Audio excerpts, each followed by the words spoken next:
Hi folks, Doug here. Ellis Car Customs, where old Chevys go to die, only to be resurrected at some point in their lives, hopefully. Uh, Thanks for coming back to see me. Uh, Thanks for checking me out if you're new. Hopefully you'll like what you see and want to hang out with us and uh, get to know everybody, get to know all the regulars. Uh, well, on my time off there, I got behind on the comments, but I'm going to try to catch up tonight. So I may put up a video tonight. I may put, not this one, but the one I made before, and try to catch up on the comments, answer all your questions if I have the answers. I always say, you know, dumb looks are still free, but anyway, we're gonna try to get our garage because we got the Nomad outside still. I'm trying to hoe out the garage to make room to get some work done in there. So I'm gonna work on that, and hopefully car will be back in there, and then we can get back on it. Uh, there's still stuff I have to do underneath of it, so I'll have to get it back up on jack stands at some point, but for right now it's nice to be able to move it around. So we'll work on that, and hopefully you'll stick around, and we'll see what else we get done. Thanks for coming. So I covered the old girl up with plastic last night just to keep a little protection on it, because it was gonna rain a little bit and everything's not sealed up on there, so I covered it with plastic, and I'm making progress at finding my floor. Uh, Hopefully I can get this all sorted out in time to get the car back in before it rains tomorrow.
So she's safely back in her home again. I still got a lot of stuff to go through, but at least I can move around in here and get a little work done, hopefully.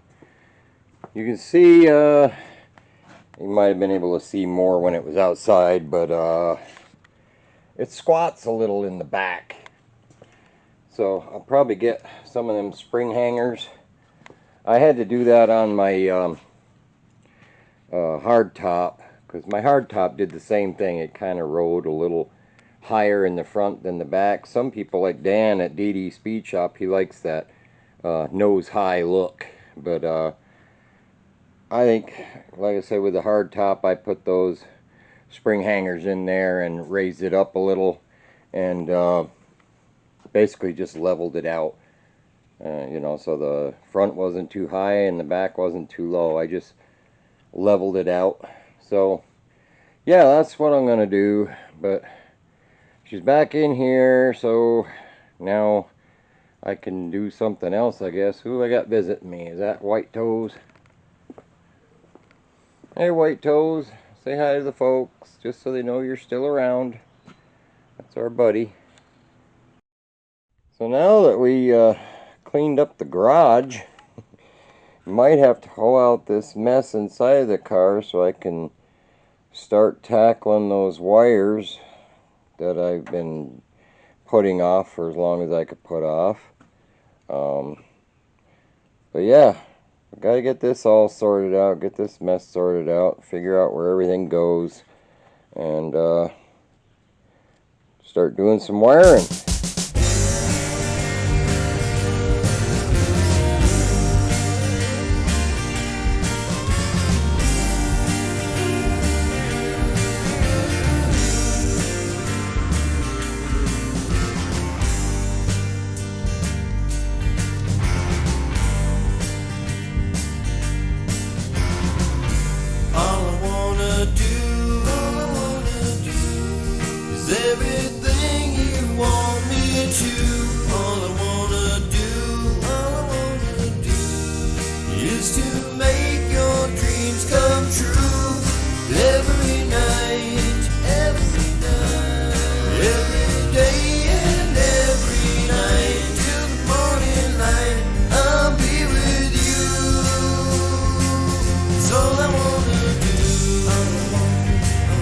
So I wanna do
There, she's cleaned out now. The carpet's been laid out in there long enough where they tell you to lay the carpet out and let it relax. It should be so relaxed it's comatose. So when I go to put the sill plates in, I have to trim the sides because they give you extra material. I got this here. I don't know if you see it.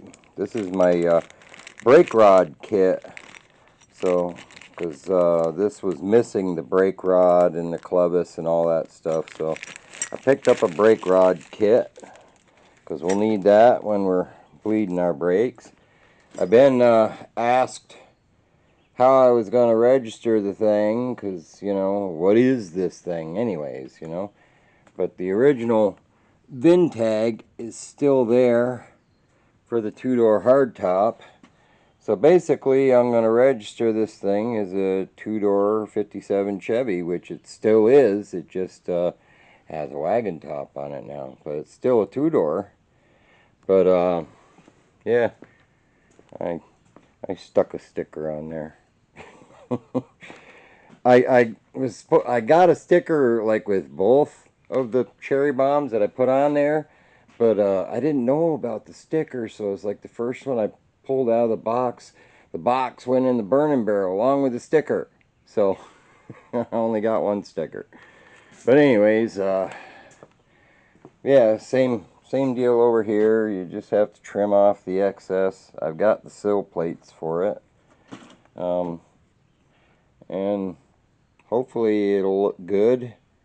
I mean, there's these carpets for tri-fives are so wonky because you know, they don't give you the bit under the seat. I guess they figure because you can't see under the seat, so why have carpet there?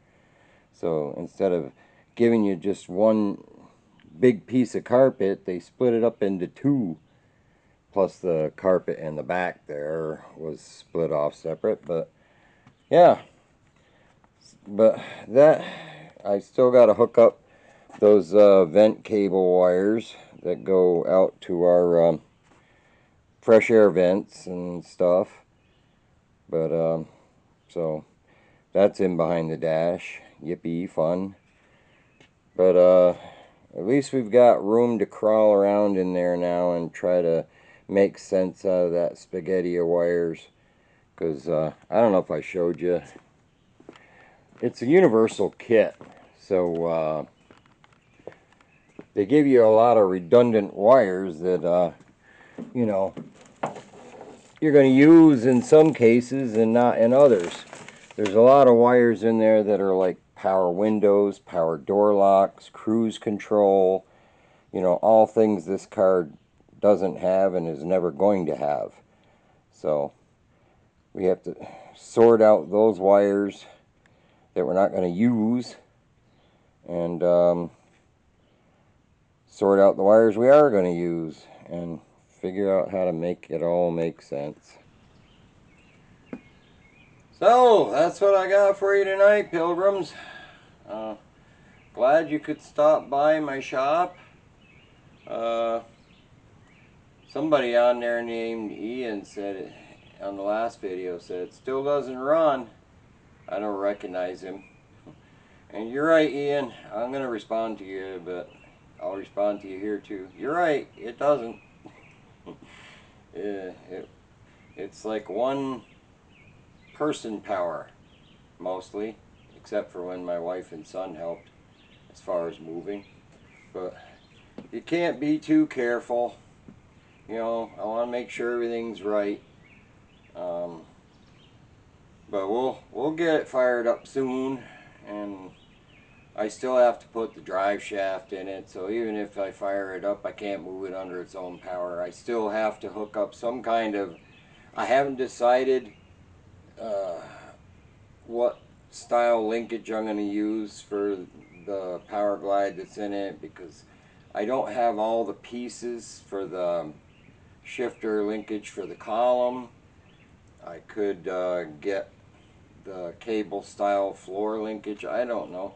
I haven't got that far yet. But yeah, we have to have a way to put it in and out of gear. So we'll sort that out. But we're a lot further along than we were, say, a year ago. If you don't believe me, go back a year and look. But lots of folks have asked about my foot, my toe.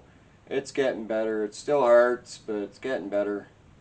Maybe I'll put a picture of it up here so you can see it. And so yeah, I'm playing through that, but I'm still playing, so that's a good thing. So thanks for coming. Hope to see you on the next one. Take care, friends.